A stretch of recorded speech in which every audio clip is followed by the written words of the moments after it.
اپنے علماء کرام سے کہتا ہوں آپ جہاں کہیں پر بھی امامت کرے تو ڈنکے کی چوٹ پر امامت کرے اور بے خوف ہو کر کے تقریر کرے، سماج میں جو برائی ہو اس پر آپ بیان کرے۔ یہ مت سوچے کہ اگر میں یہ کہوں گا تو لوگ مجھے ہٹا دیں گے، نہیں، رزق کا مالک اللہ تبارک و تعالی ہے۔ آپ اس مولانا کے بیان کو ایک بار ضرور سنیں۔ ایک دن کا، اور آپ سوچ رہے ہوگے کہ چلو شادی خوشی کا ماحول ایک دن بجا لے گے، لیکن میں ان سے تمام باراتیوں سب سے محبت کرتا ہوں، اس لیے کہ آپ نے مصطفیٰ کا کلمہ پڑھا ہے۔ آپ کی مجھے فکر ہے بھائی، کیونکہ ہم ایک دن گانا آپ دیکھ رہے ہوگے مسلمانوں کی کتنی پریشانی ہے، 3 مہینہ ہوتا نہیں ہے، لڑکی کہتے میں جانا تیرے ساتھ جمتا نہیں ہے کہ نہیں ماحول ہے؟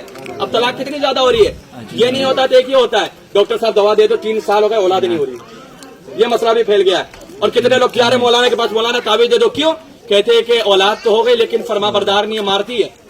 یہ وجہ کیا ہے؟ اولاد ہو رہی ہے تو نافرمان، یا تو اولاد ہو نہیں رہی ہے، یا تو بیوی ساتھ میں محبت ختم ہو جا رہی ہے، 3-4 مہینے کے بعد شادی طلاق ہو جا رہا ہے۔ اس کی وجہ کیا ہے؟ جو ہم ایک دن مصطفیٰ کی سنت کو ادا کرتے وقت گانا ڈی جے گانا ناچنا خود نہ کرتے ہیں، اس کی نحوست کی وجہ سے شادی کے اندر جو برکتیں ہوتی ہے اسے اٹھا لیا جاتا ہے۔ تو ایک دن کی خوشی کے لیے جو ان کی 40 سال 45 سال 50 سال کی آپس کی زندگی رہے گی وہ خراب نہیں ہو رہی ہے، وہ خراب نہیں ہو رہی ہے، تو اسے بچانا ہے تو یہ گانے بجانے کرنا ہوگا۔ ایک دن ناچو گے 40 دن کی پوری زندگی کا سکون چلا جائے گا۔ ایک دن ناچنے سے سنت رسول کے دائرے میں رہ کر شادی اور نکاح کرو گے تو 45 سال تک اللہ اس کے رسول آپ پر رحمتوں کی بارش عطا فرما دے۔ سبحان اللہ۔ تو 45 سال کی زندگی کو اگر اچھا بنانا ہے تو شادی کے اندر خرافات کو ختم کرنا ہوگا۔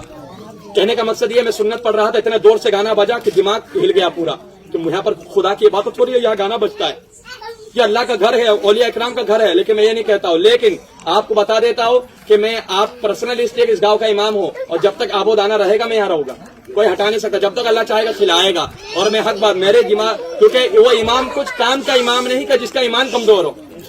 اگر میں کھڑے ہو کے نہیں بولتا تو میرے پیچھے لوگوں کی نمازیں نہیں ہوتی، کیونکہ یار غلط ہو رہا ہے اور امام بولا نہیں تو میرے پیچھے نماز پڑھ کے کیا فائدہ؟ امام بزدل ہے، بزدل کے پیچھے نماز اور اس کی ابتدا کرنا جائز نہیں، حرام ہے۔ سمجھ رہے بات کو؟ تو کہنے کا مقصد یہ ہے، تو میں امام ہوں